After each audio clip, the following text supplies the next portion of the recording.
ହେଲେ ଆଜି ଆମେ ଆମର ଓଡ଼ିଶାର କୋଣାର୍କ ମନ୍ଦିର ବିଷୟରେ ଶୁଣିବା ଆମର ବନ୍ଦିତ ସାର୍ଙ୍କ ମୁଖରୁ।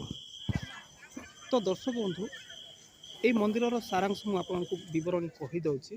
ମନ୍ଦିର ନାମ ହେଉଛି କୋଣାର୍କ ସୂର୍ଯ୍ୟ ମନ୍ଦିର। ଅବସ୍ଥାନ କୋଣାର୍କ, ପୁରୀ ଜିଲ୍ଲା, ଓଡ଼ିଶା। ଆଉ ନିର୍ମାତା ରାଜା ନରସିଂହ ଦେବ ପ୍ରଥମ। ଆଉ ରାଜବଂଶ ପୂର୍ବ ଗଙ୍ଗ ବଂଶ। ଆଉ ନିର୍ମାଣ ସମୟ ହେଉଛି ପ୍ରାୟ ଅନୁମାନିକ 1238ରୁ ଆରମ୍ଭ ହୋଇକି 1250 ଭିତରେ ଶେଷ ହୋଇଥିଲା, ଯାହାକି 12 ବର୍ଷ ଲାଗିଥିଲା। ଆଉ ସମର୍ପିତ ଦେବତା କେଉଁ ଦେବତା ପାଇଁ ସମର୍ପିତ? ସୂର୍ଯ୍ୟ ଦେବଙ୍କ ପାଇଁ ସମର୍ପିତ। ମୂଳ ଉଦ୍ଦେଶ୍ୟ ହେଉଛି ସୂର୍ଯ୍ୟ ପୂଜା ଓ ବିଜୟ ସ୍ଥାପନ, ମାନେ ସୂର୍ଯ୍ୟଙ୍କୁ ଉପାସନା କରିବା ଏବଂ ବିଜୟ ସ୍ଥାପନ। ତାପରେ ଆକାର ଏହାର ଗୋଟିଏ ରଥ ସଦୃଶ। ଏଠି 24ଟି ଚକା ଲାଗିଛି ଏବଂ 7ଟି ଘୋଡ଼ା।